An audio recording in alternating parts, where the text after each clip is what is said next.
자, 두 번째 경기로 넘어가겠습니다. 도르트문트와 AS 모나코의 경기.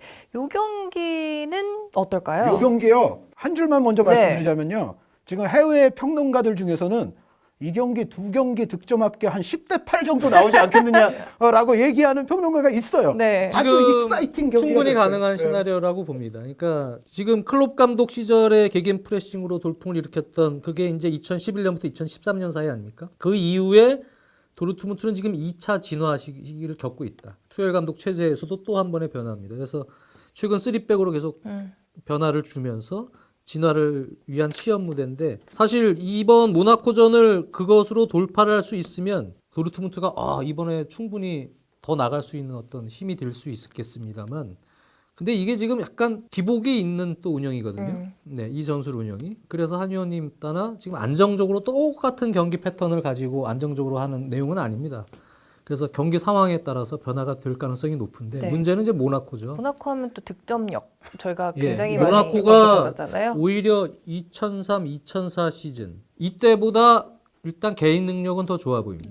네, 지금 거의 최강의 지금 멤버에 은바페까지 지금 엄청나기 때문에 패기와 기동력, 자신감으로 뭉쳐 있습니다. 모나코는 상당히 공격적으로 나오겠죠. 도르트문트 또한 공격적인 팀이기 때문에 역시 골들은 좀 많이 나올 것 같습니다만 이 경기 또한 이게 알 수 없다.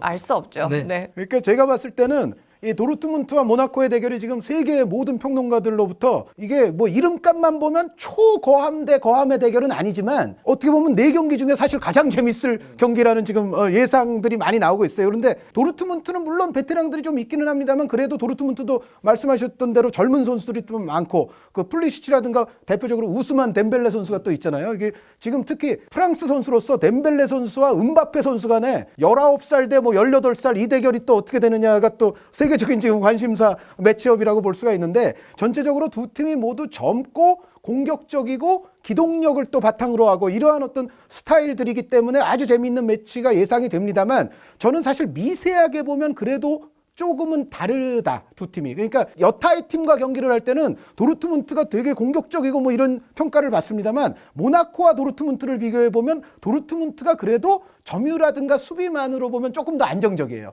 그만큼 또 이런 유럽 무대에 대한 모나코보다는 조금 더 선수들의 어떤 노련미 같은 것이 조금 있는 클럽이고 경험이 더 풍부한 클럽이라고 보여지고 반면에 모나코는 장 의원님 말씀대로 그야말로 상승세, 그야말로 젊음, 뭐 측면의 파괴력 뭐 이런 거거든요. 그 대신 모나코는 역시 맨시티와의 경기에서도 드러나듯이 안정성이 조금 부족하고 수비력에는 양 윙백이 공격력이 좋은 만큼 또 뒷공간의 수비 쪽에는 조금 문제가 있을 수 있고 그런데 반면에 도르트문트가 또 3백 포진을 계속 고수할 적에 모나코의 또 측면 공격을 어떻게 막아낼 것인가 이것도 사실은 투엘 감독의 물론 판단을 하겠습니다만 투엘 감독도 어느 정도의 또 리스크는 갖고 있어요. 그래서 전반적으로 제가 어쨌든 이 매치업을 평가할 때는 두 팀 모두 익사이팅하고 아주 공격적이고 다이나믹하기는 한데 특성은 그래도 조금 다르다. 그러니까 예를 들어 뭔가 앞서가는 상황에서 안정적으로 경기를 운영해야 되는 그런 상황이 맞닥뜨려질 때는 도르트문트가 조금 유리해질 수도 있고 그렇지 않고 정말 선수들의 파괴력으로 아주 그냥 폭발을 시켜버리는 그런 어떤 상황이 또 빚어지면 그때는 또 모나코가 유리할 수도 있고 그래서 비슷해 보이지만 사실은 조금은 내용이 다른 그 미세한 차이가 과연 어떤 이제 승부를 만들어내느냐가 최대의 관심사라고 볼 수가 있을 것 같습니다. 다른 팀들하고 비교해봤을 때 뭐 빅네임이 아닐 수는 있겠지만 그래도 이 매치업 가운데 가장 흥미진진하고 어떻게 보면 다득점이 나오는 경기를 예상할 수 있는. 죠 네. 제가 보면 이게 지금 예전에 혹시 농구 대잔치 혹시 잘 모르겠구나. 농구 대잔치를 치면 지금 모나코는 허재, 김유택, 중앙대 예, 네. 중대가 황기범 처음 감독이가 올라올 때. 있던 중앙대 같고 도르트문트는 연세대 같아요. 예? 둘 다 좀 젊은 팀이죠. 네. 그만큼 근데 중대가 더 선배예요 거기서는. 그렇죠. 네, 거꾸로나 거기서는 중대가 더 선배죠. 순서는 이제 네. 거꾸로가 되겠습니다만 모르시죠? 네.